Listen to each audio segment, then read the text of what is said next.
Welcome to Crescendo TV. We're hanging out with Kellen from The Story So Far. What's going on, my man? So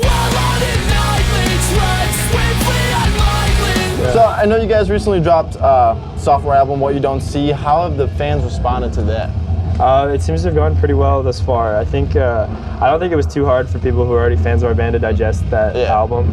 I think we've seen it more too as we've done this tour, that the album's had a little more time to soak and people to, you know, give it more listens to, fully adapt to it. But I think now it's kind of at that point where I don't know, like it seems pretty even spread with like our albums, the way kids are reacting to the songs. I know you guys also did a split EP with Stick to Your Guns. Talk a little bit more about that. Like I know not too many bands are doing that lately, like doing a split thing, let alone with someone from a different genre. It's kind of weird the way like the genres have developed, where there's this kind of mutual, at least respect for like some of these heavier bands and like a band like ours, which I guess has like a bit of a taste of maybe like a heavier band, but like we're not a heavier band. So I think there's a lot of crossover between the genres, because Stick to Your Guns is a lot more like just in your face music, you know what I mean? I don't know, that's the best I can explain it, I suppose. But they're good friends, they're great people. Yeah, that's what I was gonna ask, if you guys are like good friends. We are, so we tossed the idea around, and it wasn't just so much like, oh, we're friends, let's do this. It also like made sense for our two bands, both coming out and being on Warped Tour, and there being that sort of mutual fan base, some of which I think, some of their fans probably don't know who we are, vice versa, but I think it's easy to hop on, to listen, as a listener to either band from whichever party you're with. Yeah, it's like a nice little taste too. Yeah, exactly. With so many other great, popular punk bands like, the Wonder Years, Man Overboard, Transit, what do you guys try and do to like keep your music fresh,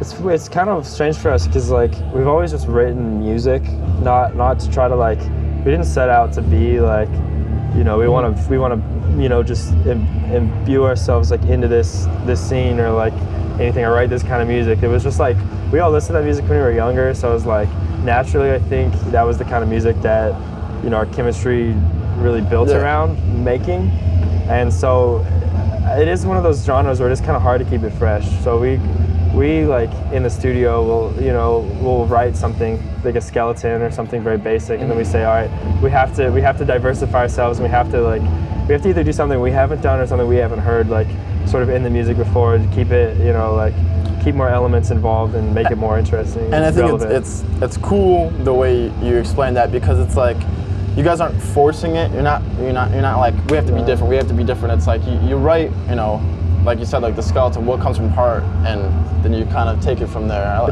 It's more a personal like battle, like Ryan, especially like when he's writing his drum parts, he's like, I can't do this, I've done this before, like this sounds too standard to what it is.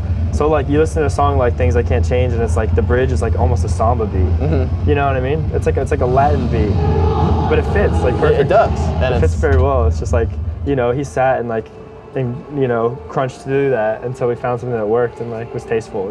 If you could collaborate with another artist from a different genre, who would you want to work with? It's a good question. I would want to work with probably JFK from Death from Above 1979. Yeah? Him or Danny Elfman.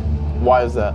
Because JFK has like, he was in a band called that it was just drums and bass, and he's got this like just gnarly bass tone that he pretty much created by like hot wiring his Rickenbacker to put out this like natural distortion through like this like amp. He pretty much like built his own tone, and he's just like, I don't know, it's like he's kind of got this engineering mindset to like his music, and he's gone on, he was kind of like, he's in that band Mastercraft now too, which is like sort of in the same realm as like bands like Justice doing like electronic music.